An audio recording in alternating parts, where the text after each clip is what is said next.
I'm a big fan of the Game Boy Advance, and I always wanted to play its games on my big TV. But have you seen the prices of the Game Boy Player?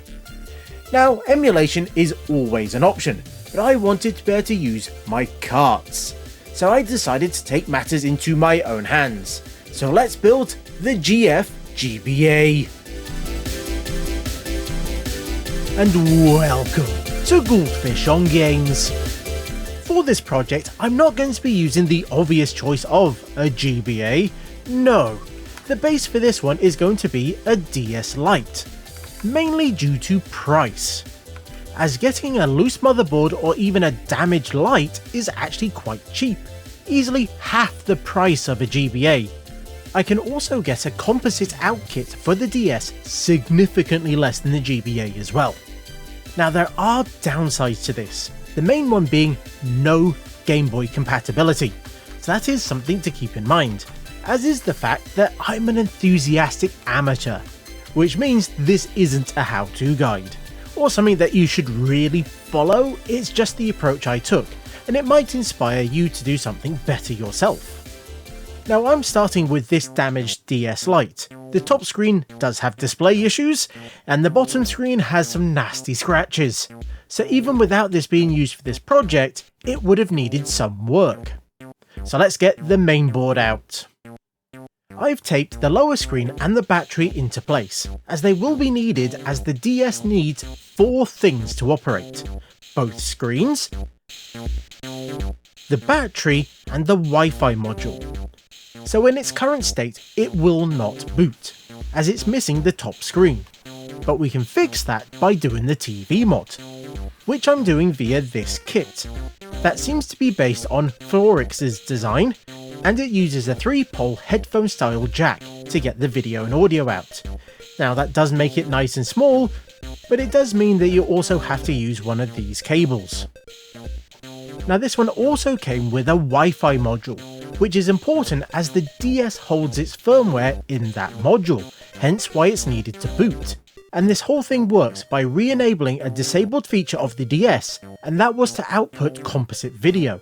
There's no RGB here, by the way. Now this was found by the Lost Nintendo History team, and I'll leave a link to their GitHub in the description. And with this provided module, we can skip the step of flashing the special firmware onto the original one. So all we have to do is remove the old, replace it with the new marked one, and then connect the ribbon cable between the light and the output board, and that should be it.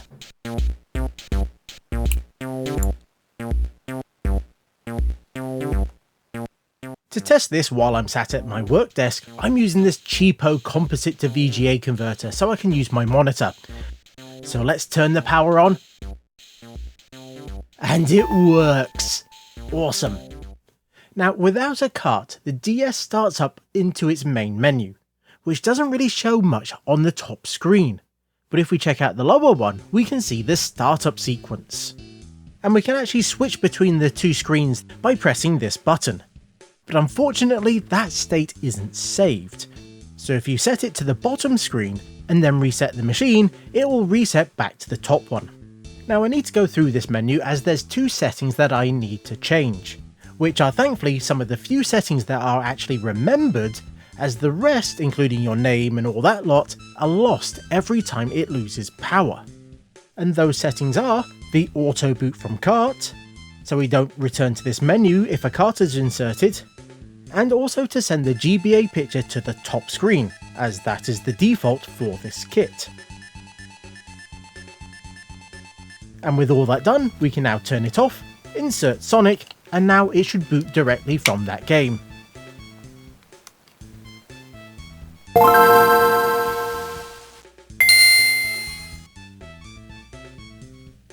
And it does! Awesome! That had to be the easiest TV mod that I've ever done. And it's also the easiest mod of this video. The rest do require a little bit more work.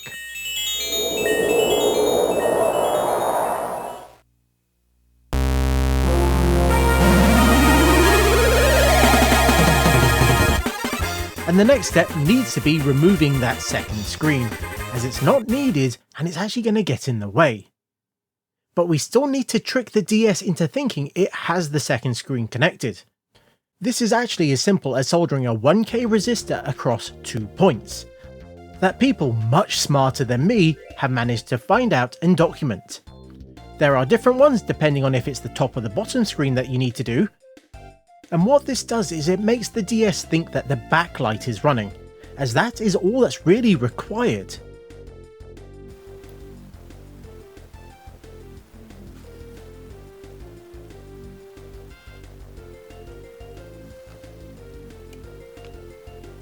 And with this done, it should now boot having no screens connected at all.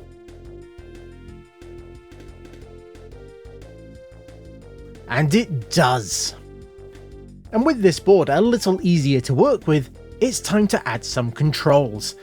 And for this I want to use a SNES controller. But I can't use it directly as all the buttons are encoded. And this is where this SNES decoder board from Inside Gadgets comes in handy. It's a tiny little board that takes in power at one side, 5 pins from the controller input on the other, then it has pads for each of the buttons spread across the rest of it. Now as a test, I'm going to wire up this SNES extension cable, and when it comes to connecting it to the DS Lite, well, people have also tracked down a number of very handy test points, and put out these very useful labelled pictures. Now these would typically be used to test if the buttons are working, but in this instance we're going to inject button presses instead. And while this looks a little messy, this is just to test that it works. So let's try Mario Kart, as it should use all of the buttons.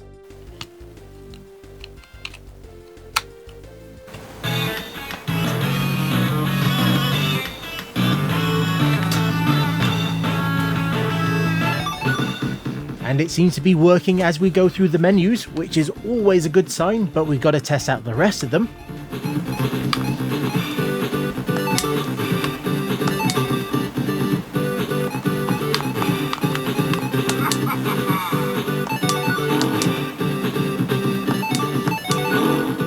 Now let's get into the game proper.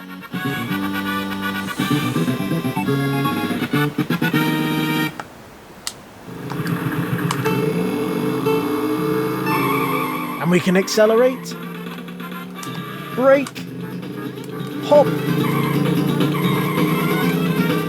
and if we get a box, and we can shoot. Yes, that's so damn cool.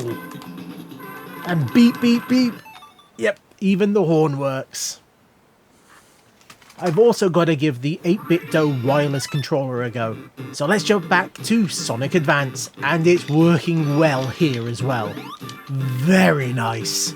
Well, not my gameplay, but the fact that this seems to be working really well, and I'm not really spotting any lag. Not that I'm good enough at this game to really be able to tell. Up until this point, I've needed to keep the battery taped on. And that's because the DS will only draw power from the battery. When you plug a power adapter in, all it does is charge the battery. The machine itself will not draw any power from it directly. Now to solve this, I got a second item from Inside Gadgets, another tiny little board. Now this connects the power pins and then sends it directly to the battery test points, all while dropping the voltage down to the required amounts. Now with this in place, and the battery removed, it will never remember the DS settings, so every time you boot it without a cart, it will re-ask you to set it up again. But that isn't really an issue with this project. And with it soldered in place, let's plug in a power pack and turn it on, and see if it still powers up. And it does! I guess all that's left now is to put it into a shell. Bam! This is what I've come up with. I attempted to combine some of the GBA design with the DS, so it has all the curves of the GBA shell, but then it's got the flip top of the DS, that hides the cart slot inside. A little bit like the NES, come to think of it. I'm still not very good at detailing, but I am happy with the basic design, and I tried to go with the indigo colour scheme of the GBA, which wasn't easy to colour match. It also wasn't easy to give it this smooth look. That took a lot of sanding and using spray putty. So much sanding. And yes, before anyone asks, I am still using hammer to model this. No, I've not had the time to learn anything else, but I did try to apply everything I learned from the GFGGC project. So I broke the model down far more and printed and glued the parts together. Which is how I managed to get that working hinged door. That was a lot of fun to work out.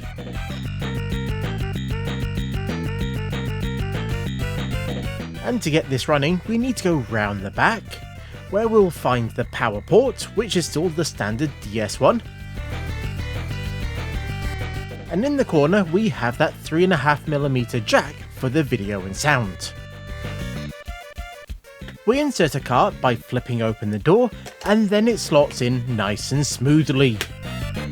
And the controller connects via the SNES port, which is a little tight, but it should get easier with use.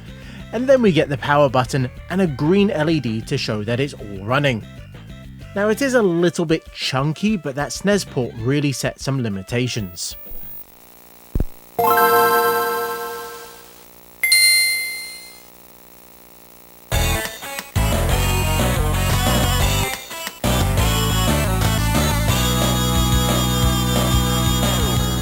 Now the first thing that jumps out is the colours. For some reason, when I use this analog TV, it is always oversaturated, particularly towards the reds. Now I do have a workaround, which is to use a composite to RGB converter, and I think the picture looks absolutely great with it, but it is very weird that I need to do this. But outside of that, I am super happy it's all working, and for the most part, working quite nicely as well. The picture is obviously not full screen, but it does the best it can with the resolution of the GBA, as that doesn't scale up too nicely to a 4:3 screen, and the picture quality is fine for composite. We do have those colour issues, although those also don't show up over direct captures. I think this might have been tuned for digital receivers rather than these classic analog ones. And I wonder if the original boards that the Lost Nintendo History team designed had the same issue. And I do want to try those out, but the problem is no one is selling them anymore, and getting the parts and printing them up myself would have cost a lot. But even with this issue, it's more than playable. In fact, I've already completed Metroid Fusion using it.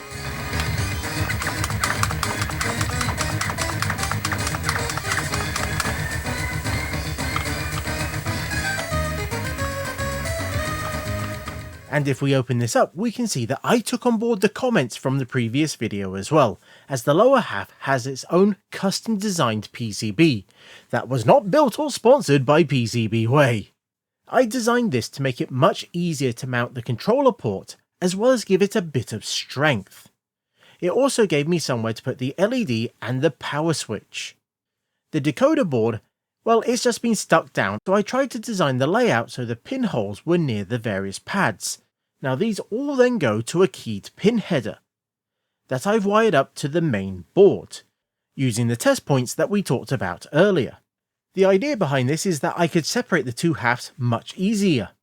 Now I probably should have made those cables a lot shorter, but redoing it now means resoldering all those test points again, and I really didn't want to do that, particularly when I know it's working. The power switch is connected to another test point, and the LED was meant to connect to the green LED test point, but it didn't provide enough power to light up this LED. So I bodged it to the 3.3 volt one, which turned out to be too bright, so I added a 640 ohm resistor to try and bring it down a little bit. The video decoder board was fitted upside down, as that made lining up the cable and the connectors much easier. All the STL files for the shell and the Gerbers for the PCB will be uploaded to Thingiverse and GitHub, so if anyone wants to try making one of these, then they can. Now we are still missing Game Boy and Game Boy Color games. The only way we can get around that is, well, emulation. That is, if you have a flash cart and a copy of Goomba. And while this works for a decent range of games, it is definitely not perfect.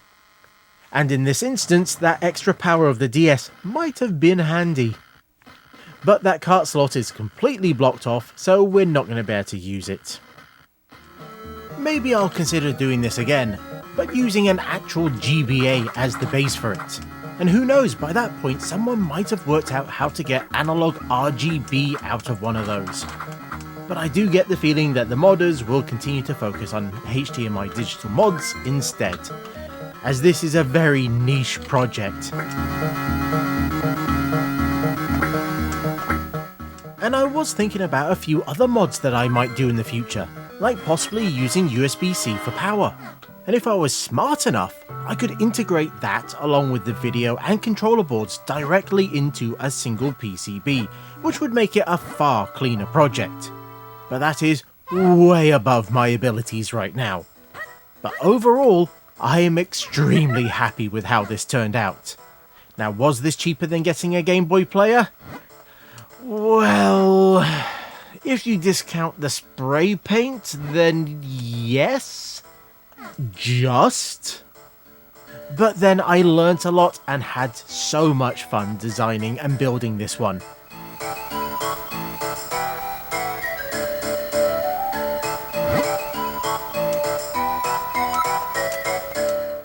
And I'm sure I'm going to be using it a lot in the future, as there's so many great GBA games that I want to play.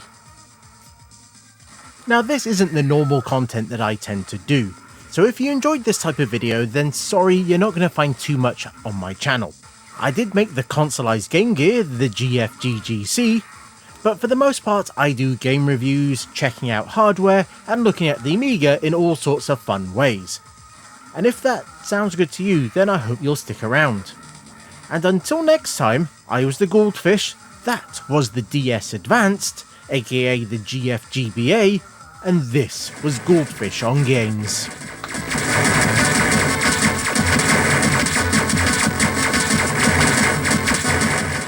Thanks for watching.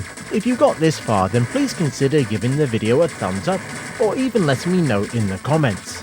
And if the other types of content that I make sound interesting to you, then you could also consider subscribing. Or if you're unsure, then you'll find examples of this type of content I make on the screen right now.